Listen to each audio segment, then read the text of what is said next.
Salam, selamat pagi Bapak Ibu Saudara-saudaraku yang kekasih. Salam jumpa lagi bersama saya dalam suasana rehat pada hari ini, Jumat 4 Desember 2020. Saya selalu berharap kita semua diberkati oleh Tuhan, diberikan kekuatan, kesehatan, sehingga dengan itu kita tetap bergairah untuk terus melanjutkan aktivitas kita sambil memuliakan Tuhan. Karena itu sebelum kita memulai aktivitas kita, mari saudara-saudara kita ambil waktu sejenak untuk berehat. Sebelum kita membaca firman-Nya, mari kita berdoa. Pagi ini Tuhan, di hari yang baru Engkau karuniakan bagi kami lagi. Kami ingin memakai segala kasih setia-Mu itu dengan sebuah tindakan yang nyata, yaitu memuji membesarkan nama-Mu dalam suasana renungan harian pada pagi ini. Karena itu Tuhan, berkenanlah Engkau memberkati kami semua, sehingga apa yang kami buat ini menyenangkan hati Tuhan. Dan itulah sebabnya kami selalu berdoa, Tuhan tolong berikan kami kekuatan, kesehatan yang prima, sehingga dengan itu kami senantiasa boleh melanjutkan aktivitas kami untuk hormat dan kemuliaan nama-Mu. Kami akan membaca lembaran firman-Mu, tolong kami dan biarlah Roh Kudus-Mu bekerja dalam hati kami semua. Inilah doa kami Tuhan, dalam nama Tuhan Yesus kami sudah berdoa dan mengucap syukur. Amin.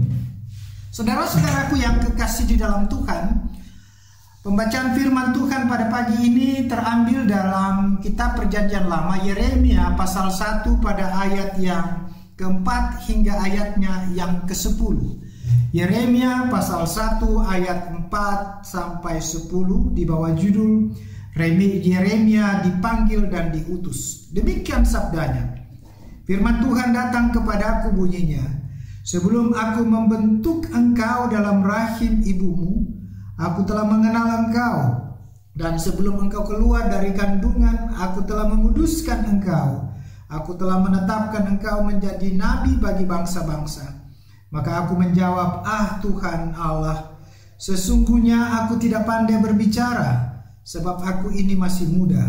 Tapi Tuhan berfirman kepadaku, janganlah katakan aku ini masih muda, tetapi kepada siapapun engkau kuutus haruslah engkau pergi, dan apapun yang kuperintahkan kepadamu haruslah kau sampaikan. Janganlah takut kepada mereka, sebab aku menyertai engkau untuk melepaskan engkau. Demikianlah firman Tuhan. Lalu Tuhan mengulurkan tangannya dan menjamah mulutku. Tuhan berfirman kepadaku, sesungguhnya aku menaruh perkataan-perkataanku ke dalam mulutmu. Ketahuilah pada hari ini aku mengangkat engkau atas bangsa-bangsa dan atas kerajaan-kerajaan untuk mencabut dan merobohkan, untuk membinasakan dan meruntuhkan, untuk membangun dan menanam. Sampai demikian jauh pembacaan firman Tuhan. Berbahagialah kita yang sudah mendengarkan firman Tuhan serta mau melakukan dalam hidup kita hari lepas hari. Amin. Saudara-saudaraku yang saya kasih dalam Tuhan, dari seluruh perikop ini tema yang diberikan kepada kita, rancangan Tuhan. Rancangan Tuhan. Ibu bapak saudara-saudaraku yang saya kasih di dalam Tuhan, kita tahu saudara-saudara bahwa Allah punya otoritas terhadap seluruh keberadaan ciptaannya, saudara dan saya. Dan apapun yang Tuhan rancang dan ingin perbuat, itu bisa terjadi sekalipun itu sulit bagi kita. Seringkali kita tidak paham terhadap segala apa yang dilakukannya. Tapi itulah yang mau dikatakan kepada kita, bahwa Allah punya sesuatu yang melampaui segala alam pikiran kita dan semua keberadaan kita. Karena itu ketika Dia merancang segala sesuatu, tentu inilah yang harus kita sikapi. Apa makna di balik semuanya itu? Kalau kita baca firman Tuhan pada pagi hari ini, saudara-saudara, jelas dalam firman Tuhan ini digambarkan tentang bagaimana rancangan Allah kepada Nabi Yeremia yang dipilih oleh Allah untuk menjadi nasir atau abdinya atau nabinya, menyampaikan seluruh titah-titah Allah kepada umat itu sendiri. Tentu saudara-saudara, apa yang dinyatakan oleh Allah ini, kita tahu bahwa Yeremia berusaha untuk mengelak Ia seakan-akan tidak mampu untuk melakukan sebuah penugasan yang diberikan oleh Allah. Sekalipun Tuhan katakan, "Aku telah mengenal engkau sebelum engkau lahir." Hal itu menggambarkan kepada kita bahwa ketika Allah menciptakan kita manusia, Ia punya rancangan tertentu kepada setiap saudara dan saya, termasuk kepada Yeremia, yang ditetapkan dan dikuduskan oleh Allah untuk sebuah rencana Allah yang begitu besar. Persoalannya, apakah Yeremia mau atau tidak? Tapi dengan dasar manusia yang penuh dengan kekurangan, kita tahu alasan daripada Yeremia ini. Dalam ukuran manusia itu masuk akal. Tetapi bukankah kita tahu bahwa apakah yang dapat kita samakan dengan kuasa Allah? Tidak ada. Sekalipun kita punya kekurangan, tetapi ketika Allah punya rencana di dalam kehidupan seorang manusia, dan terlebih ketika Ia memanggil saudara dan saya termasuk Yeremia, maka segala sesuatu itu akan dimungkinkan oleh Allah dan akan diluruskan oleh Allah dalam tuntunannya, penyertaannya kepada setiap orang yang hendak dipakai, termasuk Yeremia itu sendiri.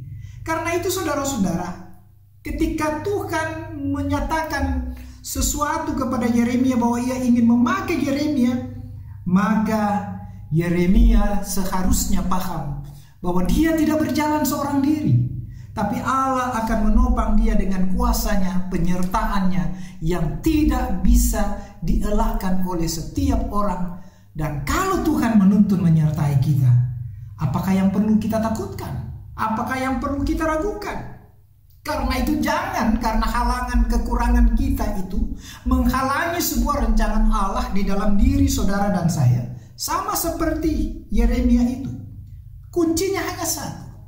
Ketika Tuhan menuntun saudara dan mempercayakan sebuah tugas-tugas kepada saudara dan saya, ketika Ia berkehendak untuk memakai saudara dan saya dalam mengangkat seluruh aktivitas kita, entah itu untuk kemuliaan kita dalam melayani orang lain atau untuk kemuliaan Allah, maka pertama-tama haruslah kita pahami Allah lah yang harus dimuliakan di balik semua kepentingan kita. Itu sebabnya saudara-saudara, Tuhan mengenal siapa Yeremia, dan Tuhan juga tahu siapa saudara dan saya.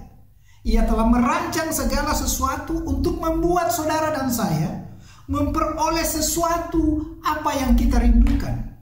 Ketika Tuhan memilih dan memutuskan untuk menjadikan kita sebagai alatnya, maka yang dibutuhkan oleh Tuhan kesiapan mental kita, kesungguhan hati kita, penyerahan diri kita kepada Tuhan, fokus kita seharusnya lah terarah kepada Tuhan. Dan dengan itu percayalah, Dialah yang akan memperlengkapi saudara dan saya. Dialah yang akan menyertai saudara dan saya dalam mengangkat tugas kita.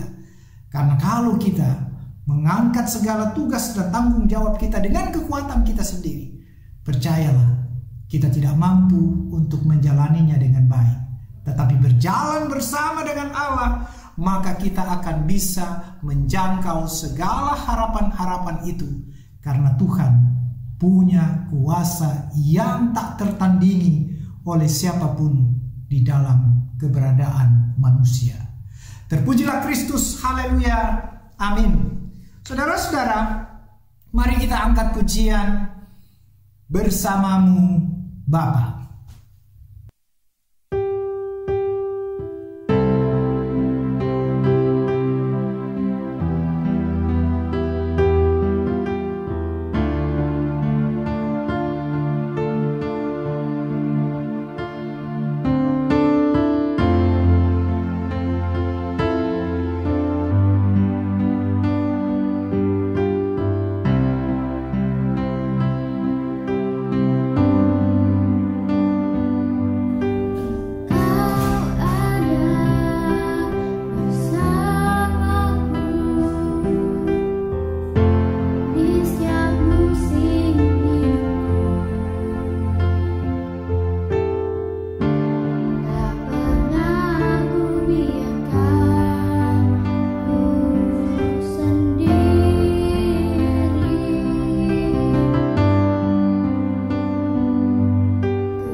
kedua, saudara-saudara, sebelum mengakhiri ibadah ini, kita berdoa.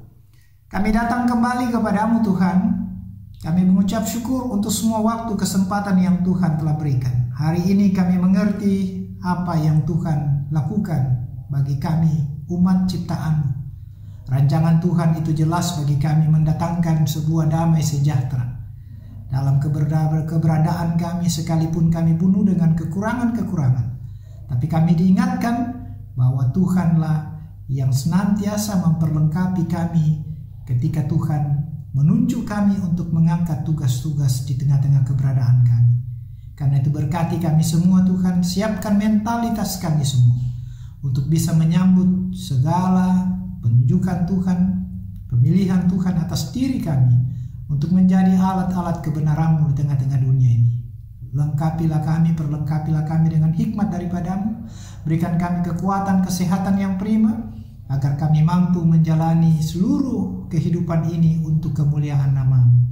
Jauhkan kami dari semua mara bahaya, gangguan dan penyakit teristimewa, sakit penyakit yang merajalela sekarang ini, corona. Mohon Tuhan elakkan dari kami. Dan bagi jemaat-Mu yang sakit Tuhan, hamba berdoa, jamah mereka, pulihkan mereka semua. Dan biarlah mereka mengerti Tuhan adalah penolong mereka satu-satunya. Kami serahkan hidup kami sepenuhnya, bangsa dan negara kami juga kepada-Mu. Hanya di dalam nama Tuhan Yesus kami sudah berdoa dan mengucap syukur. Amin. Selamat melanjutkan aktivitasmu saudara-saudara. Tuhan memberkati saudara sekalian.